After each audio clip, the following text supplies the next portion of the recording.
This is what we're going to make today. It's just a tiny little spray booth. In the past, I've made these out of cardboard boxes over the years. This one I wanted to hang it on the wall and let it self-support itself and not have to put it on a table.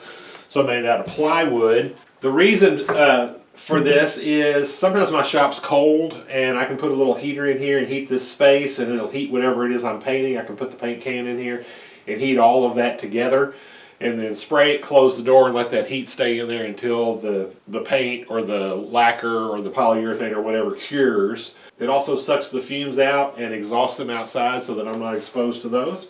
All right, let's get started. All right, so here's the pieces all cut and ready to be put together. So I went to Home Depot and I was going to get some 1/2-inch MDF, and it was $48. It was almost $50 for a sheet of 1/2-inch MDF. So I wound up buying this plywood. I don't know exactly what it is. It's like some kind of sheathing, but it's 5/8 of an inch thick. It's not sanded, and it's got some, grooves and stuff in it where it's not completely filled and all that. But this was only $28, and it's actual plywood, so I think this is going to work just fine. But the sizes, now, like I said, this is 5/8, and this box is supposed to be a 24-inch cube. The front, the left side, and the right side are 24 inches by 24 inches. The top and bottom are 24 inches by 22 3/4 because these sit on top of them. And then this is the back, and the back is 22 3/4 by 22 3/4 because it sits inside. You'll kind of see that here in a minute. And I'll show you after I get it put together. I'm going to just put this together real quick, and then I'll come back and kind of show you how it's put together.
Alright, so here's our box, and let me just show you real quick how it's put together. This is 5/8 plywood, which is kind of an odd size. It's just kind of what I could find. So the two sides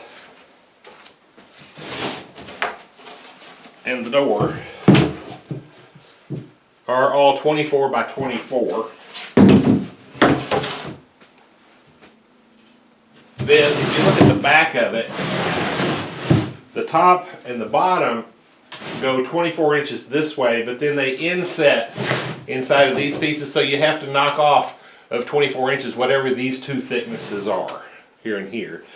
And then the back piece sits inside of everything, so it's got to be knocked down this thickness and this thickness and this thickness and this thickness to get your right size, in case you were using like 1/2 inch or 3/4 or something like that. That's how you would figure it. Alright, so I'm going to put a filter in here, and that's to kind of try to capture most of the paint and lacquer and polyurethane and whatever I'm spraying before it goes and sticks onto my fan that's exhausting the air out of here. So there's no reason to overcomplicate this. You just need to somehow get this to stay in there. Now I've got this turned on its side so that these things will kind of hold themselves in place. But I've just made it, you can see it's a little bit too short, so I've made a piece to go back there in the back. So then the top just goes in here like that. This bottom piece goes in like that. You drop your filter in just like that, And when it's standing up, it'll sit there a little bit better. But then when you turn the suction on, it's going to suck down nice and tight, and you'll be good to go. All right, I'm going to get those pieces put in, and I'll be back. All right, so that's got the braces in there. Let's stick our filter in there.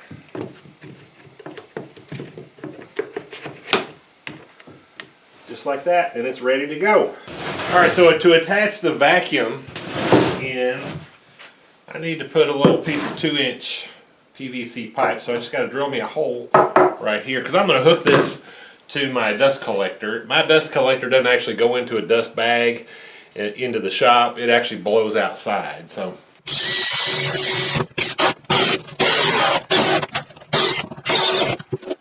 alright, so I'm just going to take this little piece of PVC pipe and I'm going to hot glue it into this hole that I just made.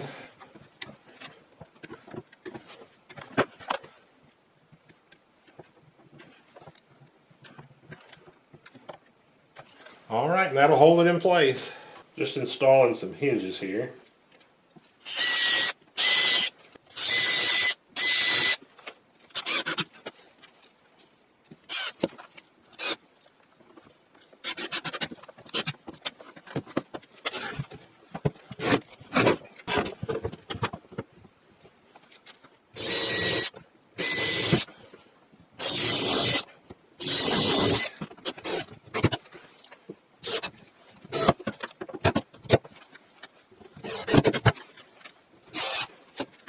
Alright, that's got it all hung up. I've got a little latch here on the side.